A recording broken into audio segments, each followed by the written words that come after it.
శుక్లాంబరధరం విష్ణు శశివర్ణం చతుర్భుజం ప్రసన్నవదనం ధ్యాయే సర్వవిఘ్నోపశాంతి. ముందుగా చెప్పుకున్నాం, ఆనంద రామాయణంలో ఒక రకంగాను, వాల్మీకి రామాయణంలో ఒక రకంగాను ప్రారంభం ఉంటుంది రామాయణం. అయితే మనకు ఇది ప్రారంభం మాత్రమే. ఆనంద రామాయణంలో ఘటన తీసుకున్నాము. కైలాస పర్వతంలో ఉన్నటువంటి పార్వతీదేవి ఒకరోజు చింతాక్రాంతి అయి ఉంటుంది. అప్పుడే అనుష్ఠానము తపము ముగించుకున్నటువంటి పరమశివుడు, దేవి ఏలా అంత భ్రాంతితో చింతాక్రాంతమై ఉన్నావు, నీకేమి సమస్య వచ్చింది ఇప్పుడు చెప్పు దేవి అని అంటాడు. అంటే నా పూజా కార్యక్రమాలు అయిపోగానే ఆలోచనలు ఎక్కడో ముందుకు భవిష్యత్తుకు వెళ్ళిపోతున్నాయి.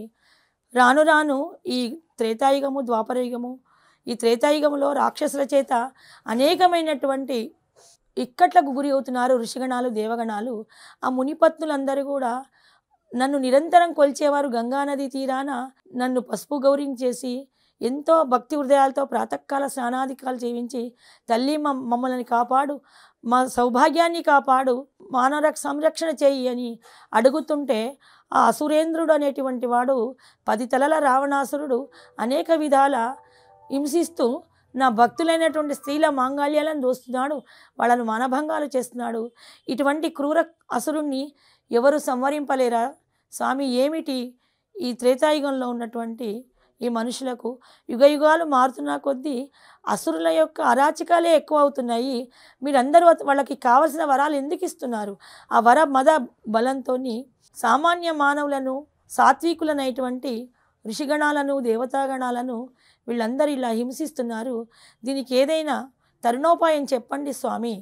ఈ ప్రజలందరూ కూడా అనేకమైనటువంటి ఇక్కట్లను గురి అయిపోతున్నారు, వాళ్ళకు ప్రశాంతమైన జీవితాన్ని ప్రసాదించండి అంటే, అప్పుడు పరమశివుడు చిరునవ్వుతోని చెప్తున్నాడు. శ్రీరామచరితాంబుది శ్రీరామచరితాంబుది సౌందర్య సుధీ శ్రీ సీతా మనోహర చరితమే శ్రీ కైవల్య నిధి తెలుపు మా దేవ ఆసుదా జలది విన్న కొలది శ్రవణానందము విన్న కొలది రామచరితమే మధురమని శ్రీరామగాథలే సుధలుయని తలిచే నామదియని శ్రీగరి నందిని కోరగా తెలిపేగాద పశుపతి ధన్యవు దేవి పార్వతి పరమ భక్తవే నాసతి చిన్మయ ధన్యము సన్యము జీవనము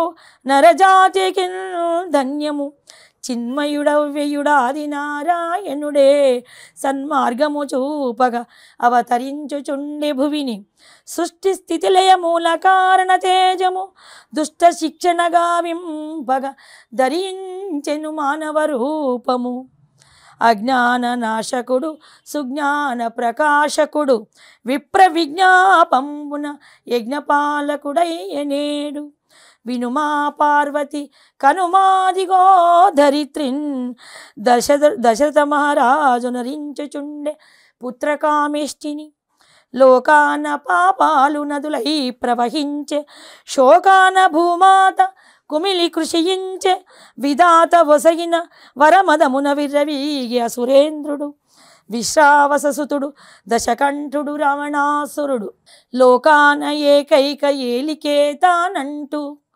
నాకము సైతము నాకే వశమంటూ సురులను మునులను యక్షగంధర్వులను సుభిక్షమైన భూలోకమ్మును రాక్షసమ్మున హింసించి అసురుని హింసల నోర్వజాలక వికలమయ్య లోకమంత బిడ్డల శోకముగని శోకించే భూమాత పరివిధముల యజ్ఞముల సాగనివ్వడు యాగ ఫలములు సురల కందనివ్వడు సాధ్యాయనాల పఠింపనీయక స్వయం పూజలే కోరుచుండు రావణు రాక్షసత్వము తాళలేక సురులు మునులు మ్రానులైరి హసురహింసల దీచమంటూ కైలాసము చేరి అర్థించిరి పాపము పక్వము కాని వరకు పశుపతి ఏమి చేయజాలడు వరమొసిగిన పాపమున విధాత సైతము విధిక వదిలే.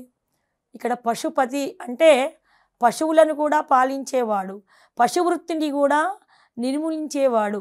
ఇక్కడ రావణాసుడు పశువృత్తి గలవాడు, వాడికి వివేకమే నశించింది కేవలం స్త్రీ వ్యామోహంతో. ఋషుల మునుల ఉన్నటువంటి భార్యలను దేవతా స్త్రీలను అపహరించకపోయి తనకి ఎంతమంది వేల భార్యలున్నా వాడికి ఒక్కటే మా పరమ శివభక్తుడు చాలా కఠినమైనటువంటి తపాన్ని చేసి చివరకు తన పొట్టను చీల్చుకొని లోపల ఉన్న ప్రేగులను వీణగా చేసి ఆ హింసను తట్టుకోలేక ప్రత్యక్షమై వరమిచ్చాడు. ఎటువంటి హింసనైనా తన శారీరకమైన శరీరాన్ని హింసించుకుంటూ ఘోర తపస్సు చేసినటువంటి అసురేంద్రుడు రావణాసురుణ్ణి పశుపతినైనా నేను కూడా వరమిచ్చాను కాబట్టి నేనేమి చేయజాలను, వాడి పాపము పూర్తిగా పరిపక్వం కావాలి, అందుకని నేనేమి చేయజాలను అని చెప్పుకుంటున్నాడు తన తానే. పాపము పక్వము కాని వరకు పశుపతి ఏమి చేయజాలడు, వరమొసిగిన పాపమున విధాత సైతము విధికి వదిలే. ఇక్కడ బ్రహ్మ కొడుకు బ్రాహ్మణుడు రావణాసురుడు ఎప్పుడు తాతను తపస్సు చేస్తూ తనకు వరాలిమ్మని కోరుతుంటాడు. ఒకటి కాదు రెండు కాదు, విశ్వాసానికి ముగ్గురు కొడుకులు. కుబేరుడు వైశ్రవణుడు, ఆయన సాత్విక జీవనాన్ని సాధువర్తనతోని బ్రాహ్మణ పుత్రుడు అనేకమైన తపస్సు చేసి తల్లిదండ్రులకు సేవ చేస్తూ గణాలలో మనకి అష్టదిక్పాలకులు ఒక దిక్పాలకుడు ధనాధిపతి అయి వెలిశాడు. అతను ఎంతో మంచి శివభక్తుడు విష్ణు భక్తుడు. అతను తన దైవబలంతో సమకూర్చుకున్నటువంటి వాడు తమ్ముడి వరుస సవతి తల్లి కొడుకు రావణాసురుడు. ఈయన కూడా విశ్వాసు కొడుకే. ఇప్పుడు అసుర సంధ్య వేళ చెయ్యని పనులని గురించి మొన్న చెప్పాను. అసుర సంధ్య వేళ తన పతి సౌఖ్యం కావాలని కోరినందుకే దితి కశ్యపుని రెండవ భార్య. అదితి పుత్రులందరూ దేవతలు ఆదిత్యులు, దితిపుత్రులందరూ దైత్యులు రాక్షసులు. వేళగాని వేళ కోరికలు కోరితే ఆ కోరిక క్షణికమైన ఆ కోరిక వలన ఫలాలు ఎలా ఉంటాయంటే హిరణ్యాక్ష హిరణ్యకశ్యపులు అనే కవలలు పుట్టారు మనకు కృతయుగమున. ఇప్పుడు కూడా విశ్వాసుని యొక్క రెండవ భార్య, దైత్యులు పాతాళ లోకంలో ఉంటారు, కైకసి ఆయన భార్య. తను ఆ విశ్వాసునికి ఉన్నటువంటి విశ్వవసు వైష్ణవునికి ఉన్నటువంటి పుష్పక విమానాన్ని అలకాపురి యొక్క అఖండ సంపదను ఆశించి ఎట్టాగో భర్తను మెప్పించి, అంటే పాతివ్రత్యంగా ఉన్నారు నాటి లక్షణం కాబట్టి, కైకసి విశ్వవసుని ప్రేమించి పెళ్లి చేసుకొని రావణ కుంభకర్ణులు అనేవాళ్ళను కన్నది. ఆ తర్వాత ఆమె పశ్చాత్తాపడి ఇటువంటి లోకకంటకులైన కొడుకులు పుట్టారే అని మళ్ళా పతి గూర్చి దైవాన్ని గూర్చి తపస్సు చేసి విభీషణుడు అనేటువంటి ఒక సుపుత్రుని కన్నది. ఆ విభీషణుని వల్లనే ఇప్పటికీ కూడా ఆ రాజ్యము భూలోకంలో విశ్వవసు యొక్క కులము పునరుద్ధరించబడింది అని మనకి ముందు వస్తున్న కథ. ఇలాగా తన వంశస్థుడైన తన మునిముని మనవడు అయినటువంటి ఆ రావణాసురుని కోరికలు ఆపగలేక, మానవులంటే రావణాసురుడికి చాలా ఏహ్యభావం, ఏగి మనిషి నన్నేం చేస్తాడు అని దేవతల చేత మరణము లేనటువంటి వర్ణము పొందాడు. అయితే నేను చెప్తున్నప్పుడు ఏంటంటే స్పీడ్ ఎక్కువైపోతుంది, మన్నించండి, కొన్ని తప్పులు దొరుకుతున్నాయి. మొన్న రామాయణ విశేషణాలు చెప్పినప్పుడు భాగవతంలో ఆనాడే టెస్ట్ ట్యూబులు ఉన్నారని సగరునికి 60,000 సగరుని భార్య ముందుగా తన పిల్లలు జన్మిస్తే వాళ్లే రాజకుమారు అవుతారని త్రేతాయుగంలోనే తన గర్భాన్ని విచ్ఛిన్నం చేసుకొని 60 మట్టి మూకుళ్లలో ఖండాలను పెట్టి 60,000 మంది సగరులైనారు. అలాగే ద్వాపరయుగంలో గాంధారి అని చెప్పపోయి పొరపాటున మండోదరి అన్నాను, క్షమించండి. అలాగే భరతుడు తన తండ్రి మరణాంతరము అగ్రజుని అన్వేషణకై వచ్చి వీళ్ళు చిత్రకూటానికి వెళ్ళారని తెలుసుకొని ఆ ఛాయలకు వస్తుండగా లక్ష్మణస్వామి అపోహపడి దండయాత్రకు తయారవుతాడు. అప్పుడు మనకు రామచంద్రుడు చెప్తాడు, అన్నదమ్ములను కావాలనుకున్న రాజ్యాన్ని వాళ్ళని హింసించి దూషించి సంహరించి నేను తీసుకున్నది నాకు ఎంగిలి ఆహారంతో సమానము. భరతుడు కావాలంటే నేను అతనికే రాజ్యాన్ని ఇస్తాను, ఇంకా సంపాదించి కూడా ఇస్తానన్నాను. అప్పుడు భరతుడు అనే బదులు లక్ష్మణుడు అన్నాను. అక్కడ ఒక పొరపాటు జరిగింది, నేను ఇప్పుడు అది సవరించమని కోరుతున్నాను. స్పీడ్గా చెప్పేటప్పటికీ మీకు అందరికీ రామాయణం తెలుసు కాబట్టి అక్కడ మీరు సవరించుకోండి. ఇది కేవలం నేను రాసిన రామాయణము మీకు అందరికీ చాలా ఈజీగా సంక్షిప్తంగా అర్థమవుతుంది. దీంట్లో మనకు మూలం మొత్తం వాల్మీకి మహర్షిదే, కానీ ఆనాటి కాల పరిస్థితులకు అనుగుణంగా ఉండేది. సత్యము మారదు, కాలాలు ఎన్ని యుగాలు ఎన్ని మారిన సత్యం మారదు, కానీ ధర్మం మారుతుంది. ఇప్పటికి ఈ కాలంలోనే ఈ 100 సంవత్సరాల జీవితంలోనే మా కాలంలో ఉన్న ధర్మం ఇప్పటి కాలంలో లేదు. ఎందుకంటే మా కాలంలో కేవలం మా ఊరి మందమే వివాహాలు జరిగేవి. తర్వాత మా చెల్లెళ్ళ వరకు పరవురికి ఇచ్చుకున్నాం. ఆ తర్వాత ఇప్పుడు మా పిల్లలు విదేశాలకు వెళుతున్నారు. అక్కడి సమయపాలన వేరే, ఇక్కడి సమయపాలన వేరే. ఇప్పుడు మాకులాగా మార్నింగ్ 4కే లేవండి, సంధ్యావందనాలు చేయండి, పూజలు చేయమండి అని చేయలేరు. ఎందుకంటే వాళ్ళు సాఫ్ట్వేర్లు ఇలా ఉండి ఆ విదేశీ కాలమాన ప్రకారం వాళ్ళు సంచరిస్తున్నారు. వాళ్ళు ఎప్పుడో రాత్రి 3 గంటలకు పడుకో 4 గంటలకు లేమంటే లేవలేరు.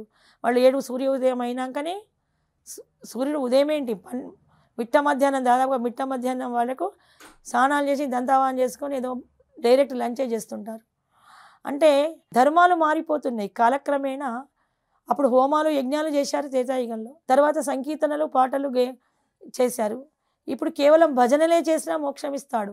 త్రేతాయుగంలో యజ్ఞాలు చేసినటువంటి ఫలితం ఎంతగా ఉంటుందో ఇప్పుడు సంకీర్తన నామజపం చేస్తేనే, దేవాలయానికి వెళితే మనకు యజ్ఞం చేసినంత మహాఫలం. అది కాలాన్ని మాన పరిస్థితులను బట్టి, అంటే మంచి కాలాల్లో పుణ్యకాలాల్లో కంపల్సరీగా తప్పనిసరిగా దేవాలయ దర్శనం చేసుకోవాలి. కార్తీకము, మార్గశిరము, మాఘమాసము, పుష్యమాసము అంటే ధనుర్మాసము ఇలాగ వెళ్ళాలి.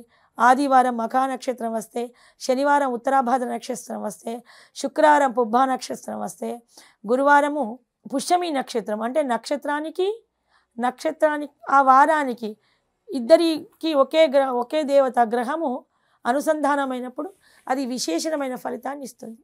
అలాంటి పుణ్య దివసాలలో ఏకాదశి, ద్వాదశి, త్రయోదశి, మాస శివరాత్రి, పూర్ణిమ, అమావాస్య, ఇలాంటి అమావాస్య అంటే పితృలకు, పూర్ణిమ అంటే అమ్మవారికి, ఇట్లా పునర్వసు నక్షత్రము, మన నరసింహస్వామిది స్వాతి నక్షత్రము, శ్రీరామచంద్రుని పునర్వసు నక్షత్రము, శ్రీకృష్ణ భగవానుని రోహిణీ నక్షత్రము, ఆంజనేయ స్వామిది పూర్వభాద్ర నక్షత్రము, వినాయకుడిది హస్తా నక్షత్రము, కుమారస్వామిది కృతికా నక్షత్రము. ఇలాగా మనం ఏ దేవుణ్ణి కొలిస్తే, మనకి కొందరికి వినాయకుడు ఇష్టం, సంకష్టి కంపల్సరీ. ఇలాగా మనకు నచ్చిన దేవుడు మనం కొలిచేది ఇష్టంగా, అందరికీ ఇష్టదైవాలు ఉండవచ్చు. నచ్చిన దేవుణ్ణి కొలిచి వారి నక్షత్రాన్ని తెలుసుకొని ఆ రోజు ఆ దైవ దర్శనాన్ని చేసుకొని ఆ స్వామికి ఒక కొబ్బరికాయనో, తులసి మాలను, పూలమాలను అర్పిస్తే ఆ స్వామి చాలా సంతోషించి నా నక్షత్రాన్ని గుర్తుపెట్టుకొని వచ్చాడు, వీడికి మన శుభ ఫలితాలు ఇవ్వాలని తప్పనిసరిగా మీకు గ్రహదోషాలు ఏమన్నా ఉంటే, అపాయాలు ఏమన్నా ఉంటే వాటిని తొలగించి మీకు మంచి శుభ ఫలితాలని ఉండి మీ వెనువెంటనే ఉండి ఒక స్నేహితుడిలా మనకి ఉంటాడు. ఇక నేను ఒకసారి అనుకుంటాను, ఎప్పుడు సొంతంగా బాగా భావన వచ్చినప్పుడు అంటాను, రాముని కన్నను వేరే దైవము లేదని తెలుసా. నా మనసుకి నేను చెప్పుకుంటాడు, రామ రామ రామాయణవే ఓ మనసా. రాముడు ఏమంటాడు, పదవులు లేవని పదములు రావని మనలా దూరమునంజడే పరమాత్మ, నీకును నాకును అన్యులకైనను అతడే గతిగాదే మనసా, రాముని వేడవే ఓ మనసా. అండపిండ బ్రహ్మాండములకు అతడే తండ్రిగాదే, అనుక్షణము మన చింతనే నుండి అండగా చేవాడే పరమాత్మ, రాముని కన్నను వేరే దైవము లేదని తెలియవే ఓ మనసా. ఎప్పుడన్నా రాముని గురించి ఆలోచిస్తే నిరంతరం ఏ టైం అయినా కానీ మా శరీరానికి ఎలా అన్నా ఉండని శుచి శుభ్రంగా రాత్రి స్నానం చేసి పడుకుంటాం, మళ్ళీ ఎర్లీ మార్నింగే స్నానం చేస్తాం. కాబట్టి ఎప్పుడు తెలివైతే అప్పుడు ఆ నిరంతరం రామజపం రామనామం ఆ నాలుక మీద ఉంటుంది. కాబట్టి ఆలవోకగా అలా వస్తాయి. అలా నేను దాదాపుగా 270 పాటలు రాముడి మీద రాశాను. అవన్నీ కూడా ఉన్నాయి, చాలా ఇంకా ముద్రణ కాలేదు. ఇప్పుడు మనం కథలోకి వద్దాము. ఆనాడు ఈ రామాయణానికి కారణం ఏమైంది, దశావతారాలు ఎలా ఉద్భవించాయని మనకు శంకరుడు చెప్తున్నాడు పార్వతీదేవికి.